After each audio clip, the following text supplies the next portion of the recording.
Hello दोस्तों, दिवस second में आपका स्वागत है। आज हम लोग पढ़ेंगे आपको पॉलिटी के सीरीज में आपको राष्ट्रपति के बारे में अर्थात आपको भारत के प्रेसिडेंट के बारे में हम लोग पढ़ेंगे। इसके पिछले क्लास में जैसे हम लोगों को विधायिका, कार्यपालिका और न्यायपालिका के बारे में पढ़े हैं, उसमें हम लोग देखेंगे कि विधायिका में क्या क्या आता है, आपको न्यायपालिका में क्या क्या आता है, कार्यपालिका में क्या क्या आता है। उसमें जैसे मान लें कि हम लोग देखे थे उस दिन आपको कार्यपालिका में क्या है, तो जैसे आपको भारत के राष्ट्रपति होते हैं, फिर उपराष्ट्रपति होते हैं, प्रधानमंत्री होते हैं, मंत्री परिषद होते हैं, महान्यायवादी होते हैं। उसी तरह से आपको विधायिका में देखा जाए तो केंद्र में लोकसभा, राज्यसभा, फिर आपको राज्य में आपको विधानसभा और विधान परिषद, और वहीं आपको न्यायपालिका में देखा जाए तो आपको सबसे ऊपर क्या था, आपको सुप्रीम कोर्ट था, फिर उसके बाद हाई कोर्ट था, फिर आपको डिस्ट्रिक्ट कोर्ट था। ये सब के बारे में लोग समझ बना चुके हैं। लेकिन आज से क्या हुआ कि आपको ये इन सब में जितने सारे पोस्ट दिए हुए हैं, जैसे कार्यपालिका में जितने सारे पोस्ट थे, वो पोस्ट वाइज जो है समझिए अलग अलग एक वीडियो बनाया जाएगा, जिसमें आपको कार्यपालिका पूरा कवर किया जाएगा, फिर आपको विधायिका कवर किया जाएगा, आपको न्यायपालिका कवर किया जाएगा। तो आगे आगे धीरे धीरे समझिए कि आपको तीनों से जितने सारे वीडियो बनेंगे, सबको वीडियो लगातार बनते जाएंगे और आप तक पहुँचते जाएंगे। तो मैं सारे दोस्तों से ये कहना चाहूँगा कि समझिए कि जो दोस्त जो हैं आपको चैनल से नहीं जुड़े हैं वो जुड़ेंगे और आपको इस वीडियो का लाभ उठाएंगे। और आने वाले समय में जो बीएसएससी का आपको सीजीएल का जो तैयारी का जो आपको फॉर्म भरा जा रहा है उसका अगर तैयारी करना हो, बीपीएससी पीटी का तैयारी करना हो, दरोगा का तैयारी करना हो, ये सब की अगर तैयारी करें तो इस चैनल से जरूर आप जुड़े। तो आइए हम शुरू करते हैं आज का वीडियो। तो सबसे पहले हम लोग देखेंगे कि आपको राष्ट्रपति जो है, ये राष्ट्रपति का आपको पोस्ट पद जो है कहाँ से लिया गया है। तो हम लोग जानते हैं कि भारत में संसदीय प्रणाली को अपनाया गया है और संसदीय प्रणाली जो है वो ब्रिटेन से लिया गया है। अर्थात ब्रिटेन का शासनाध्यक्ष जो होता है, यानी वहाँ का अध्यक्ष जो होता है उस देश को चलाने वाला, वो कहीं ना कहीं समझिए कि वो ब्रिटेन के राजा होता है। तो उसी तरह से उस पोस्ट को भारत में लिया गया है, लेकिन उस रूप में नहीं लेकर के कुछ उसमें चेंज करके किया गया है। यानी वहाँ के राजा तो वहाँ का मालिक होता है, लेकिन भारत का भी मालिक एक तरह से देखा जाए तो राष्ट्रपति होते हैं, लेकिन वहाँ राजा कहे जाते हैं और यहाँ पे आपको राष्ट्रपति कहे जाते हैं। अंतर यही कि वहाँ पे समझिए कि राजा का चुनाव नहीं होता है, लेकिन आपको भारत में देखा जाए तो भारत के राष्ट्रपति का चुनाव होता है। तो एक तरह से देखा जाए तो भारत जो है, भारत आपको क्या है, संसदीय प्रणाली को अपनाया गया है। लेकिन जैसे मान लीजिए अमेरिका को देखिएगा तो वहाँ पे संसदीय प्रणाली नहीं अपनाया गया है, वहाँ पे अध्यक्षात्मक शासन प्रणाली अपनाया गया है। तो हम यही देखेंगे भारत में, जैसे मान लीजिए भारत में दो प्रकार की सरकारें पाई जाती हैं, दो प्रकार की सरकार होती हैं। एक होता है संघ में, और दूसरा होता है राज्य में। क्या है, तो भारत में जो है दो प्रकार की सरकार होती हैं, एक आपको संघ में होती है और राज्य में होती है। तो ये संघ का सरकार जो, केंद्र का सरकार जो है, तो केंद्र का सरकार का जो कार्यपालिका जो होता है वो कार्यपालिका को राष्ट्रपति ही होता है। ठीक है, यानी संघ का समझिए कि आपको केंद्र सरकार का ये कार्यपालिका कौन है, तो आपको कार्यपालिका कौन है, तो आपको राष्ट्रपति है। और ये राष्ट्रपति समझिए आपको केंद्र सरकार के जो मंत्री परिषद होता है, वो मंत्री परिषद के सलाह पे काम करता है। अर्थात हम कह सकते हैं कि आपको भारत का राष्ट्रपति जो होता है वो नाम मात्र का कार्यपालिका होता है। ठीक है, ये नाम मात्र की कार्यपालिका का हेड होता है। चूंकि ये कार्यपालिका जो होता है, कार्यपालिका जो है वो प्रधानमंत्री के अंडर में काम करता है, यानी प्रधानमंत्री के अंडर में काम करता है। कौन, तब को मंत्री परिषद, और मंत्री परिषद के सलाह पे काम करता है कौन, तो राष्ट्रपति। तो इस हिसाब से देखा जाए तो आपको भारत के समझिए यानी केंद्र सरकार का आपको कार्यपालिका, नाम मात्र की कार्यपालिका आपको कौन हो जाता है, तो आपको राष्ट्रपति। और वहीं आपको प्रधानमंत्री जो है ये वास्तविक हेड हो जाते हैं, कार्यपालिका का वास्तविक हेड हो जाते हैं प्रधानमंत्री।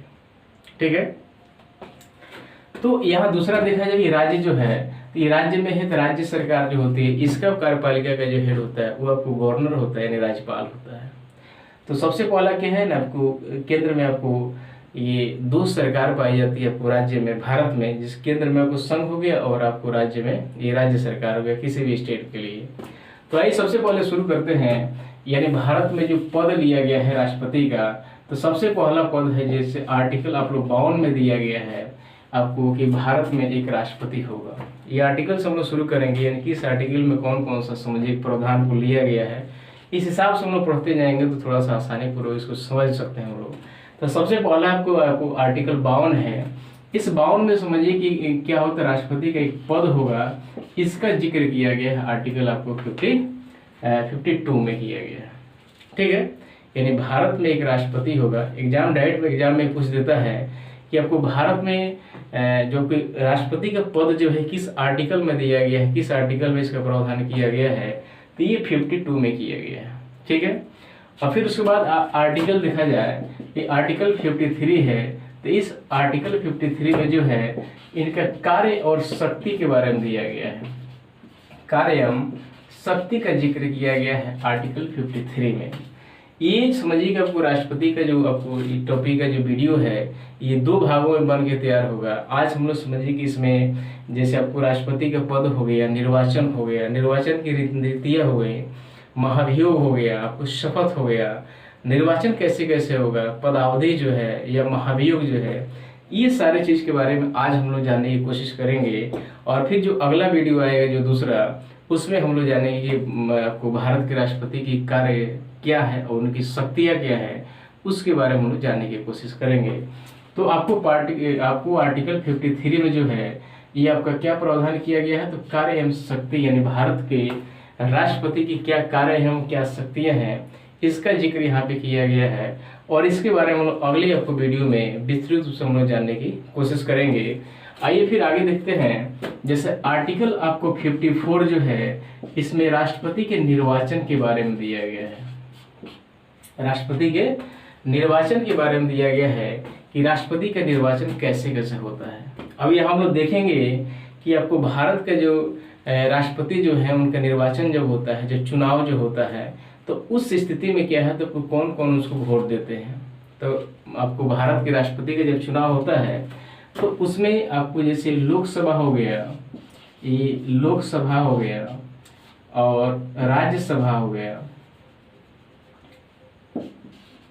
राज्यसभा हो गया, विधानसभा हो गया, विधानसभा, ये समझिए कि आपको लोकसभा, राज्यसभा, विधानसभा में आपको जो निर्वाचित सदस्य होते हैं, जो आपको लोगों द्वारा चुन के भेजा गया है, तो निर्वाचित सदस्य ही आपको राष्ट्रपति का समझिए कि क्या करते हैं, वोट देके आपको चुनते हैं। यानी जब निर्वाचन पद्धति जो अपनाया गया है, इसमें क्या होता है, आपको राष्ट्रपति को लोकसभा के निर्वाचित सदस्य, राज्यसभा के निर्वाचित सदस्य और विधानसभा के निर्वाचित सदस्य ही केवल उसको वोट देते हैं। किसको, तो राष्ट्रपति को। वोट अब कौन नहीं देते हैं, जैसे मान लीजिए लोकसभा में आपको मनोनीत जो सदस्य हैं, जो राष्ट्रपति के द्वारा मनोनीत किया जाता है, राज्यसभा में जो मनोनीत सदस्य हैं और आपको विधानसभा में जो मनोनीत सदस्य हैं, ये लोग वहाँ पे समझिए कि राष्ट्रपति को वोट नहीं देते हैं। साथ ही साथ एक विधान परिषद भी होता है। विधान परिषद जो है, विधान परिषद के सदस्य भी चाहे वो निर्वाचित हो या मनोनीत हो, ये लोग वोट नहीं देते हैं। क्यों, क्योंकि विधान परिषद समझिए कि हर एक स्टेट में नहीं पाया जाता है, ये कुछ ही स्टेटों में पाया जाता है, इसलिए आपको राष्ट्रपति के समझिए कि चुनाव में इसको इंक्लूड नहीं किया गया है। लेकिन यहाँ लोकसभा में जैसे मनोनीत सदस्य हैं, राज्यसभा में जो मनोनीत सदस्य हैं, विधानसभा में मनोनीत सदस्य हैं, ये लोग समझिए कि राष्ट्रपति के चुनाव में इसलिए भाग नहीं लेते हैं, वो इसलिए भाग नहीं लेते हैं कि वहाँ पे समझिए कि राष्ट्रपति के द्वारा खुद मनोनीत करके भेजे गए हैं, तो कहीं ना कहीं वहाँ पे हितों का टकराव हो जाता है। जाहिर सी बात है, राष्ट्रपति जिसको चूज करके, जिसको मनोनीत करके भेजे हैं, तो कभी भी अगर चुनाव होगा तो वो व्यक्ति जो है, वो सदस्य जो है, उसी राष्ट्रपति को समझिए कि आपको सपोर्ट करेगा। इसीलिए क्या किया जाता है कि आपको राष्ट्रपति के चुनाव में सिर्फ और सिर्फ आपको निर्वाचित सदस्य को ही लिया जाता है, मनोनीत सदस्य को नहीं लिया जाता है। ठीक है, फिर उसके आगे देखेंगे, जैसे मान लीजिए उसके आगे क्या है, जैसे रीतियाँ आती है, समझिए कि आपको राष्ट्रपति के चुनाव की रीतियाँ क्या है। तो हम लोग जानते हैं कि जो ये आपको लोकसभा के जो आपको सदस्य जो होते हैं, या राज्यसभा के सदस्य जो होते हैं, या विधानसभा सदस्य होते हैं, हालांकि लोकसभा और राज्यसभा के सदस्य को हम लोग जानते हैं ये सांसद कहते हैं, सांसद कहते हैं, ये क्या कहते हैं, सांसद कहते हैं। जैसे संसद में लोकसभा और राज्यसभा होता है, तो दोनों के सदस्य को सांसद कहा जाता है। तो जब यहाँ चुनाव होता है, एक चीज देखने को मिलता है कि सबसे पहले कहीं ना कहीं इसको समानता बनाने की कोशिश की जाती है आपको भारत सरकार के द्वारा। क्या, तो जैसे मान लीजिए कि आपको जैसे राज्यों की जो विधानसभा की आपको क्या होता है, जो विधायक जो होते हैं, तो हर एक विधायक का मत मूल्य बराबर हो उसके लिए एक फॉर्मूला को अपनाया गया है। या लोकसभा या राज्यसभा जो आपको सांसद हैं उनके मत मूल्य जो होता है वो एक समान हो, उसके लिए भी एक फॉर्मूला अपनाया गया है। तो यही पे दिया गया है, जैसे मान लीजिए एक विधायक के मत मूल्य कैसे निकाला जाता है। तो भारत में क्या होता है, जितने सारे विधायक होते हैं उस सबका एक अलग अलग मत मूल्य निकाला जाता है, या सांसद जो होता है उसका मत मूल्य निकाला जाता है, ताकि आपको जो लोग वोट देते हैं किसको, तो राष्ट्रपति को, तो उस समय उसको यानी सबका मत मूल्य बराबर हो, कहीं विभेद न हो, यानी सब समानता बनी रहे, यानी सबका मूल्य वैल्यू जो एक हो, ये चीज देखने के लिए मिलता है इस फॉर्मूला से।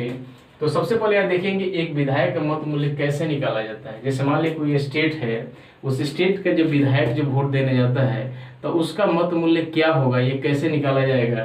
तो यहाँ सबसे पहले फॉर्मूला इसका ये होता है, जैसे मान लीजिए उस राज्य की कुल जनसंख्या, जैसे मान लीजिए आपको बिहार के हैं तो बिहार के विधायक का मत मूल्य निकाल रहे हैं, तो उस स्थिति में क्या है, तब बिहार की आपको कुल जनसंख्या कितनी है, उस जनसंख्या में आपको राज्य विधानसभा के निर्वाचित कुल सदस्य क्या है। जैसे मान लीजिए कि बिहार के विधायक का मत मूल्य निकाल रहे हैं, तो बिहार के समझिए कि कुल जनसंख्या, एक चीज और याद रखना है कि ये कुल जनसंख्या जो है वो 1971 के हिसाब से ही लेना है, यानी 1971 में जब कोई जनगणना हुआ था उस समय आपको ये जितने सारे स्टेट है भारत में, उस समय जो जनसंख्या था उसी के आधार पर निकाला जाता है।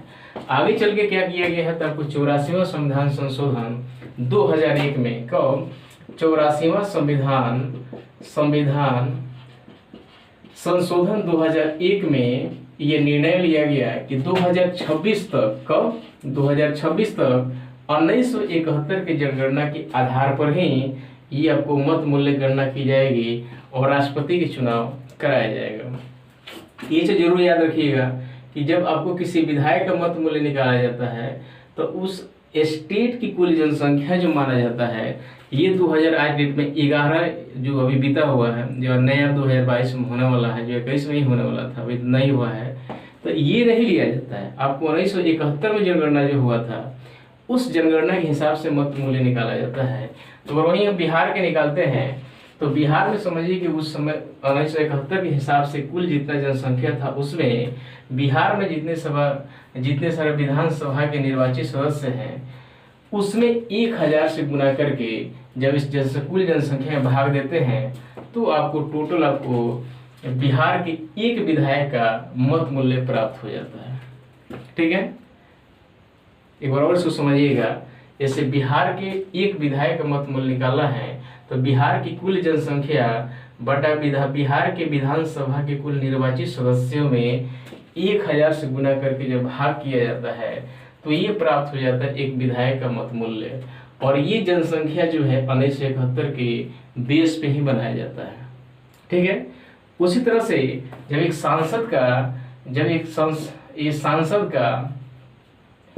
सांसद का समझिए कि आपको क्या होता है कि मत मूल्य निकाला जाता है, तो वो मत मूल्य निकालने के लिए क्या होता है कि सभी राज्यों के विधायकों के मतों का कुल मूल्य, यानी यहाँ तो एक विधायक का मत मूल्य निकाला गया है, लेकिन यहाँ पे भारत के सभी राज्यों के विधायकों के मतों का कुल मूल्य बटा जो है वो संसद के निर्वाचित सदस्यों के कुल सदस्य संख्या से भाग दिया जाता है।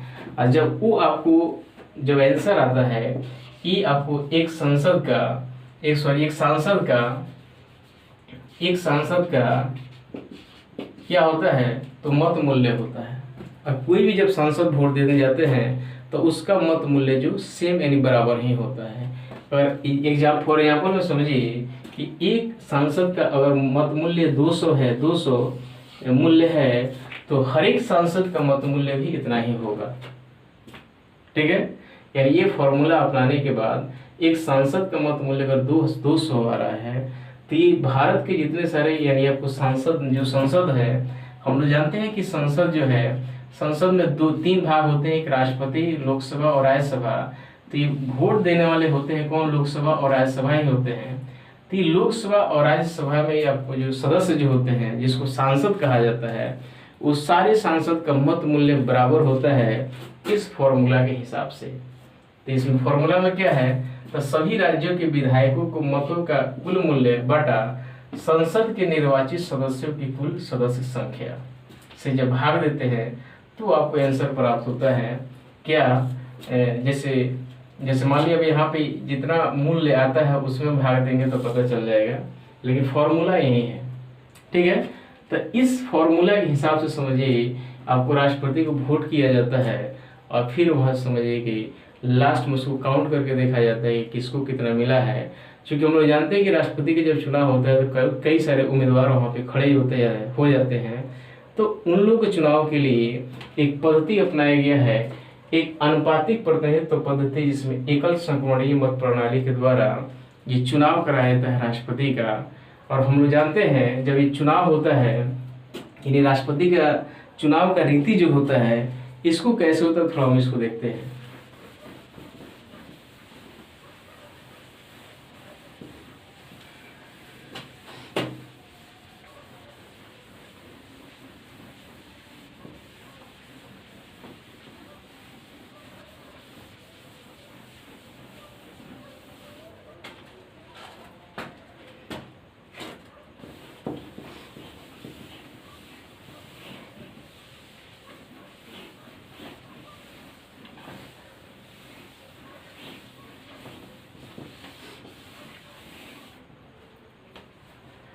तो वही देखते हैं, समझिए कि अगर भारत के राष्ट्रपति का निर्वाचन की रीति है वो कैसे किया जाता है। तो जैसे मान लीजिए ये पद्धति आपको चुनाव कराने की पद्धति यही है, यानी अनुपातिक प्रतिनिधित्व पद्धति, यानी एकल संक्रमणीय मत प्रणाली के द्वारा भारत के राष्ट्रपति के चुनाव कराया जाता है। जैसे मान लीजिए इसमें आपको 3 उम्मीदवार खड़े होते हैं ABC, और इनको जो है जैसे मान लीजिए एक का 52% वोट मिलता है और एक का मिल जाता है 28%, एक का मिलता है कितना 28%, और एक का मिल जाता है 20%। ठीक है, यानी जैसे मान लीजिए 3 उम्मीदवार खड़े होते हैं और इसमें क्या है तो एक का मिलता है, यानी फर्स्ट चॉइस जो है, क्योंकि हम लोग जानते हैं कि जब राष्ट्रपति के चुनाव होता है तो उसमें 1 2 3 ऐसे करके चॉइस होता है, यानी पहला प्राथमिकता कौन है, दूसरा प्राथमिकता कौन है, तीसरा प्राथमिकता कौन है। तो ये प्राथमिकता यानी सदस्यों के द्वारा दी जाती है।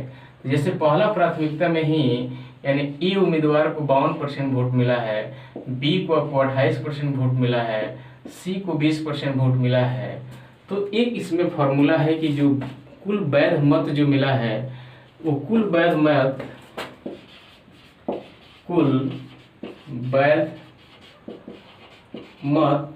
बटा 2 + 1, यानी जैसे मान लीजिए कि 100 यानी वैध मत है, 2 + 1 कितना बराबर हो जाएगा, ये 51, यानी कम से कम इतना वोट जो है वो हर हाल में मिला होना चाहिए उम्मीदवार को। तो यहाँ पे देखिए यानी ए को पहला प्राथमिकता मिला है आपको 52%, बी को मिला है 28% और सी को कितना मिला है तो आपको 20%। इस हिसाब से देखा जाए तो आपको इस हिसाब से आपको ई जो है, ई उम्मीदवार जो है यहाँ से विजयी घोषित हो, यानी यहाँ से जीत जाता है पहला राउंड में ही, क्योंकि भी कम से कम इतना यानी आधा से एक ज़्यादा हम कह सकते हैं, आधा से ज़्यादा समझिए वोट उसको मिला भी होना चाहिए और सबसे ज़्यादा भी मिला होना चाहिए। तो इस हिसाब से देखा है तो इसको 52% वोट मिला है, इस हिसाब से ये आपको राष्ट्रपति जो है ये जीत जाते हैं। ठीक है, पहला ये नियम क्या है, यानी जैसे 3 उम्मीदवार खड़े हैं और पहला प्राथमिकता के हिसाब से देखा जाए तो ए को पहला प्राथमिकता 52% मिला है, बी को पहला प्राथमिकता 28% मिला है और सी को पहला प्राथमिकता जो है इसमें आपको कितना 20% मिला है। ठीक है, तो इस हिसाब से और ये भी ध्यान रखना है कि उसको कुल वैध मत बटा 2 + 1 यानी आधा से एक ज़्यादा भी उसका होना चाहिए। तो उस हिसाब से यहाँ पे क्या है तो इसका 52% है, बी का 28% और सी का 20%। इस तरह से देखा है तो ये आपको ये वाला जो है नाम का उम्मीदवार जो है यहाँ से आपको जीत जाएगा। दूसरा नियम ये होता है, जैसे मान लीजिए ये उम्मीदवार है, ये बी उम्मीदवार है और सी है, इसका वोटिंग जो है जैसे मान लीजिए इसका 40 हुआ है, इसका आपको 30 हुआ है और इसका कितना हुआ है तो 15 हुआ है, या इसका हम दे लेते हैं इसका 60%, नहीं ठीक है, इसका 40 मिला है और इसका कितना मिला है, 30% मिला है, और इसको भी मिला है 30%, या इसको हम कर सकते हैं 35% कर दीजिए, तो कितना हो जाएगा, इसका हो जाएगा 25%। यानी जैसे मान लीजिए ये आपको ए को पहला प्राथमिकता 40% मिला है, बी को पहला प्राथमिकता आपको 35% मिला है, और सी को पहला प्राथमिकता जो है आपको 25% मिला है। तो इस नियम के हिसाब से यानी एकल संक्रमणीय मत प्रणाली के द्वारा जिसका सबसे कम होता है इस वोटिंग को इसमें यानी इंक्लूड कर दिया जाता है इसके ऊपर वाला में। यानी जैसे मान लीजिए 25 को जो है क्या मिला है, तो पहला प्राथमिकता मिला है, तो जो लोग इसको यानी सी उम्मीदवार को पहला प्राथमिकता दिए होंगे तो कहीं ना कहीं दूसरा प्राथमिकता इस दोनों में से किसी को दिए होंगे, है ना। यानी पहला प्राथमिकता जिसको 25 है, ये 25% जिसका पहला प्राथमिकता लो दिया है, यही लो तो इसमें किसी को आपको सेकेंड पोजीशन और थर्ड पोजीशन दिया होगा। तो जो जिसका सबसे कम होता है इसको हटा करके इसी का वोट इसमें काउंट कर दिया जाता है। तो अगर यहीं पर हम आधा आधा भी कर देते हैं, तो अगर 12 भी जोड़ेंगे तभी आपको ये 52 हो जाएगा। कितना हो जाएगा, 12 भी जोड़ेंगे तो ये हो जाएगा 52, और इसमें आपको 13 जोड़ देंगे अगर, तो ये हो जाएगा कितना, 48।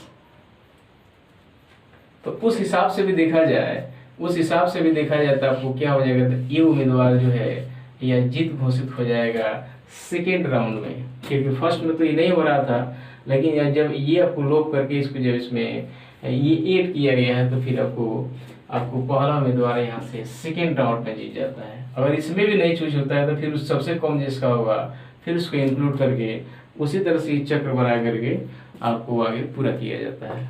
तो आइए आगे हम देखते हैं। अब आपको जैसे मान लीजिए कि पदावधि जो है इसको पहले रफ करते हैं।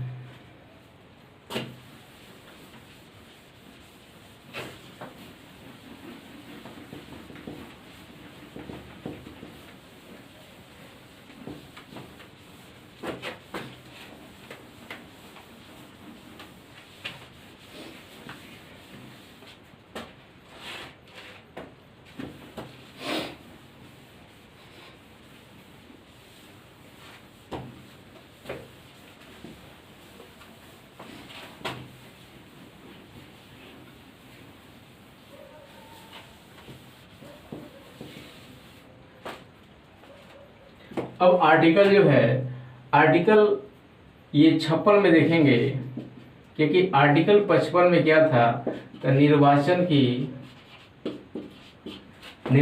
रीति जो हम अभी पढ़े हैं वो कौन सी रीति है, तो ये अनुपातिक संक्रमणीय मत प्रणाली के द्वारा आपको राष्ट्रपति का चुनाव होता है। आगे देखेंगे ये आर्टिकल जो है ये 56 है, और इस 56 में जो है आपको पदावधि के बारे में जिक्र किया गया है। पदावधि, ये पदावधि का मतलब ये होता है कि आपको भारत के जो राष्ट्रपति का जब चुनाव होगा उनका अवधि कब तक होगा, उनके पद का अवधि कब तक होगा, तो ये इसमें जिक्र किया गया है। किसमें, आर्टिकल 56 में। और इसमें बताया गया है कि भारत के राष्ट्रपति जब जिस समय वो आपको शपथ ग्रहण करते हैं उस समय से लेकर के ये 5 वर्ष तक भारत का राष्ट्रपति रहते हैं। कब तक रहते हैं, यानी 5 वर्ष तक आपको भारत के राष्ट्रपति रहते हैं। और बीच में समझिए कि अपनी इच्छा से वो त्याग पत्र दे सकते हैं, ठीक है। लेकिन उनका आपको कार्यकाल जो है 5 वर्ष का होता है, लेकिन चाहे तो बीच में वो त्याग पत्र दे सकते हैं। और वो जब त्याग पत्र देते हैं तो किसको देते हैं, तो उपराष्ट्रपति को देते हैं। उपराष्ट्रपति को अपना त्याग पत्र देते हैं, ठीक है। एक और चीज देखेंगे, जैसे मान लीजिए कि आपको ये कहीं ना कहीं कानून का उल्लंघन करते हैं, भारतीय संविधान का उल्लंघन करते हैं, भारतीय संविधान का कहीं अतिक्रमण होता है इनके द्वारा, तो उस समय यानी राष्ट्रपति पर आपको महाभियोग की प्रक्रिया लागू हो जाती है। और उस स्थिति में समझिए कि आपको पद से उनको हटना पड़ता है। तो महाभियोग के बारे में हम लोग कुछ इसके बाद थोड़े समय हम पढ़ेंगे उसके बारे में भी। तो अभी हम लोग देखेंगे आपको भारत के राष्ट्रपति का अवधि जो है ये 5 वर्ष का होता है।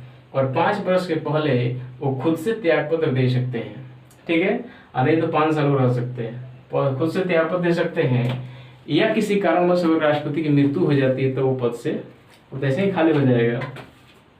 लेकिन अवधि देखा जाए तो ये 5 वर्ष का होता है, ठीक है। आगे वही देखेंगे तो पुनर्निर्वाचन की जो बात है, ये आर्टिकल 57 में आपको पुनर्निर्वाचन का जिक्र किया गया है।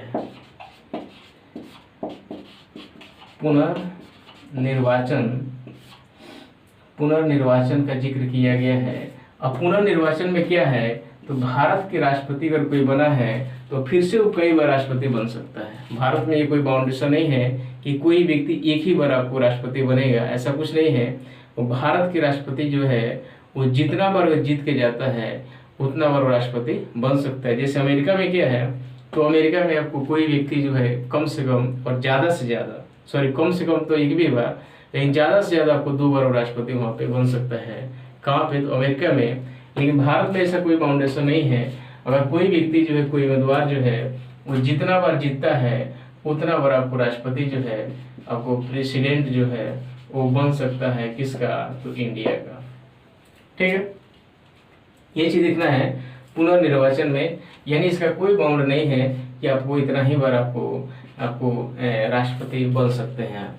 दूसरी बात ये हम कहेंगे, आज तक का सबसे ज्यादा यानी सबसे अधिक से अधिक जो है 2 बार एक व्यक्ति आपको राष्ट्रपति बने हैं, और वो कौन है, तो भारत के प्रथम राष्ट्रपति राजेंद्र प्रसाद जो है वो 2 बार आपको निर्वाचित हुए हैं, यानी चुने गए हैं आपको प्रेसिडेंट के रूप में। उसके बाद जितने सारे लोग आए हैं वो एक बार अपना कार्यकाल को पूरा किए हैं, या उसमें बीच में किसी कारणवश आपको पद से वो हट गए हैं या डेथ हो गया, जो भी हो।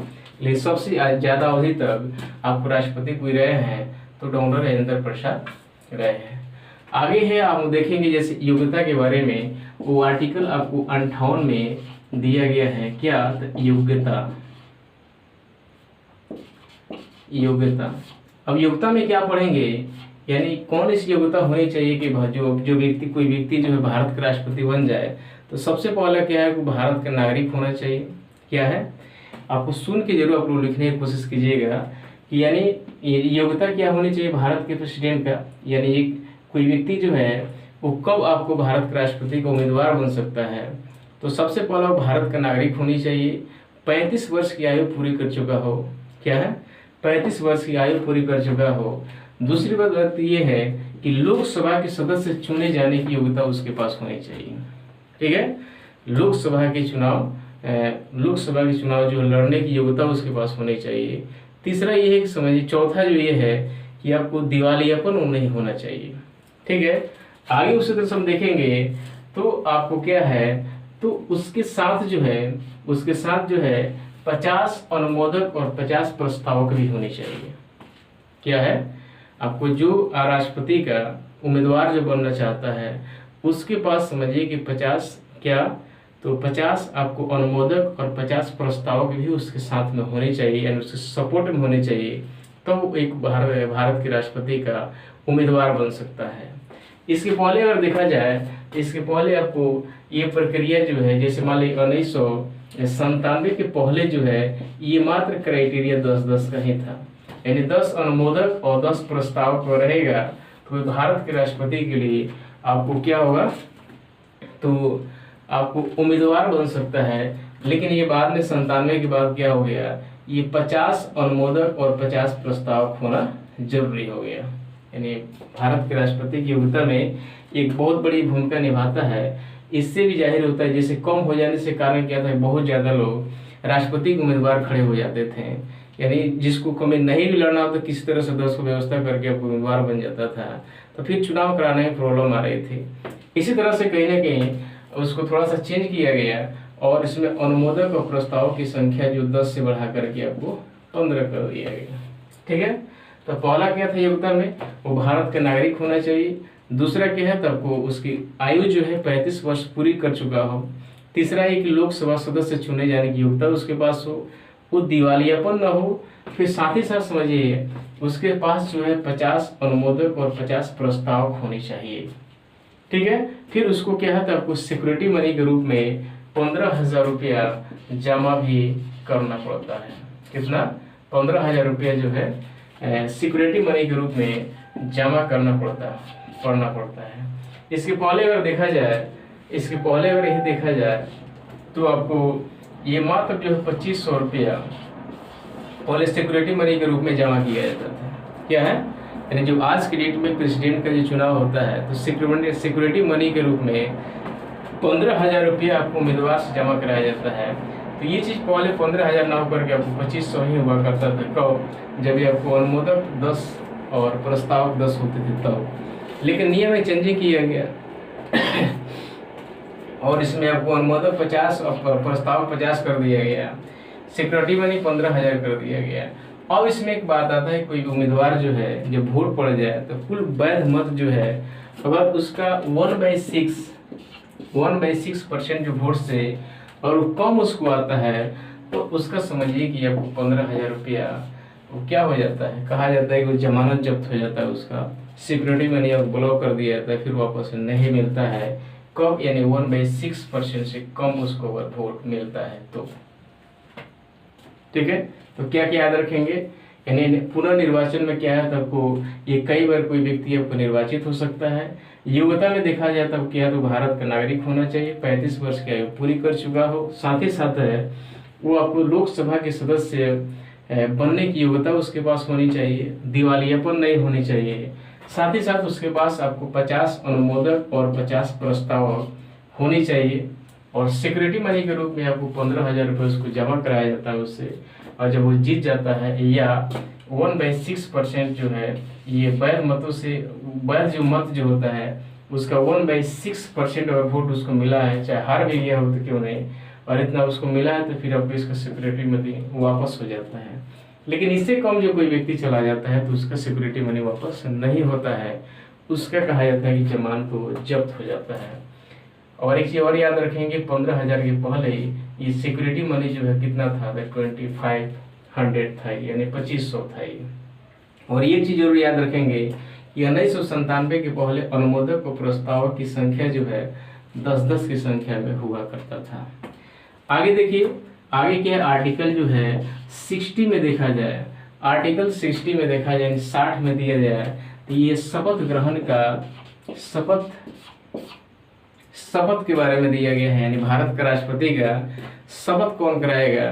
तो इसमें शपथ कराने वाला कौन है, तो आपको भारत के चीफ जस्टिस जो होते हैं, मुख्य न्यायाधीश जो होते हैं, वही आपको शपथ दिलाते हैं।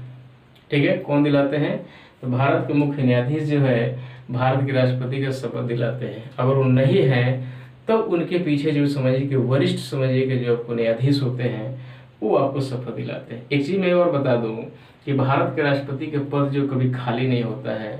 जैसे मान लीजिए कि भारत के राष्ट्रपति का पद जो है 5 वर्ष का था और 5 वर्ष पूरा हो गया, लेकिन आगे जिस राष्ट्रपति का चुनाव होने वाला है और अभी तक समझिए कि फाइनली चुनाव नहीं हुआ है, तो तब तक ये राष्ट्रपति बने रहेंगे अपने पद पर जब तक नया नहीं आ जाता है। ठीक है, या जैसे किसी कारणवश समझिए कि कोई राष्ट्रपति उसका 5 साल पूरा नहीं हुआ है और बीच में ही उनका तबीयत खराब हो या डेथ कर गए हों, तो उस स्थिति में उपराष्ट्रपति ही समझिए क्या होता है कि राष्ट्रपति के रूप में कार्य करता है। या समझिए देश से कहीं बाहर चले गए कुछ समय के लिए, तो उस स्थिति में भी आपको राष्ट्रपति के बदले में उपराष्ट्रपति ही काम करते हैं। अगर दोनों भारत के राष्ट्रपति और उपराष्ट्रपति देश में नहीं रहते हैं तो उस स्थिति में भारत के मुख्य न्यायाधीश जो होते हैं वो राष्ट्रपति के रूप में काम करते हैं। ठीक है, तो ये सारा चीज जानना बहुत जरूरी है। शपथ ग्रहण के बारे में देखा जाती है क्या होता है, तो ये आर्टिकल 60 में दिया गया है, और भारत के राष्ट्रपति का शपथ कराने वाला कौन है, तो मुख्य न्यायाधीश है, यानी मुख्य न्यायाधीश के द्वारा भारत के राष्ट्रपति का शपथ ग्रहण कराया जाता है। और मुख्य न्यायाधीश नहीं है तो उनके पीछे जो है आपको वरिष्ठ न्यायाधीश जो होते हैं वो आपको शपथ ग्रहण कराते हैं। आगे देखा जाए तो आगे आपको आर्टिकल 61 में महाभियोग की प्रक्रिया दिया गया है। कहाँ पे, तो आपको 61 में। और महाभियोग की प्रक्रिया का मतलब ये होता है कि जब भारत के राष्ट्रपति के द्वारा संविधान का अतिक्रमण किया जाता है, यानी उसका उल्लंघन किया जाता है, तो उस समय सदन के द्वारा यानी लोकसभा या राज्यसभा के द्वारा जो है इन पे महाभियोग लगाया जाता है। और महाभियोग क्या है, तो जैसे ये महाभियोग किसी भी सदन के द्वारा लाया जा सकता है, चाहे आपको लोकसभा से हो या राज्यसभा से। बस उसमें होता ये है कि वहाँ सब 14 दिन पहले जो है, कितना दिन, तो 14 दिन पहले जो है आपको इनको नोटिस देना पड़ता है राष्ट्रपति के द्वारा कि आपके ऊपर महाभियोग की प्रक्रिया लगाई जाएगी। तो उसके बाद समझिए कि जैसे राज्यसभा में वो महाभियोग की प्रक्रिया का समझिए कि आपको शुरू किया जा रहा है, तो वहाँ से जब पास हो जाएगा, और पास जो होता है 2/3 बहुमत से इसको पास कराना पड़ता है। कितने, तो 2/3 बहुमत से इसको पास करा करके, और राज्यसभा में महाभियोग की प्रक्रिया आता है। ये मैंने 58 में क्या है, आर्टिकल 58 में क्या है, तो आपको योग्यता के बारे में दिया गया है कि भारत के राष्ट्रपति योग्यता क्या होगा। तो इसमें लोग देखिए आपको क्या, तो भारत के नागरिक होंगे, 35 वर्ष की आयु पूरी कर चुका हो, लोकसभा के सदस्य बनने की योग्यता उनके पास हो, दिवालियापन नहीं हो, दिवालिया नहीं हो। साथ ही साथ समझिए कि क्या है, तो इनका समझिए कि आपको अनुमोदक और प्रस्तावक आपको 50-50 का होना चाहिए। सिक्योरिटी मनी आपको इतना लगता है। एक चीज़ मैं बता दूं, भारत की आपको राष्ट्रपति का जब चुनाव होता है तो उस समय समझिए कि भारत के जितने सारे स्टेट होते हैं, हर एक स्टेट के विधायक इसमें आपको भाग लेते हैं। लेकिन कभी ऐसा स्थिति आ जाए कि आपको किसी स्टेट में यानी विधानसभा भंग हो गया है, तो भंग हो जाने के बावजूद भी कोई प्रॉब्लम नहीं है, आपको राष्ट्रपति का चुनाव हो ही जाता है। ठीक है, तो इसमें बहुत सारे इसमें क्वेश्चन आएंगे, इसको बार बार इसको देख करके उस सारे क्वेश्चन को कवर करने की आप लोग जरूर कोशिश कीजिएगा। तो मैं आशा करता हूँ कि आप लोगों को वीडियो अच्छा लगा होगा। वीडियो अच्छा लगा है तो आपको लाइक कीजिए, सब्सक्राइब कीजिए और अपने दोस्तों के पास शेयर कीजिए। वीडियो देखने के लिए बहुत बहुत धन्यवाद।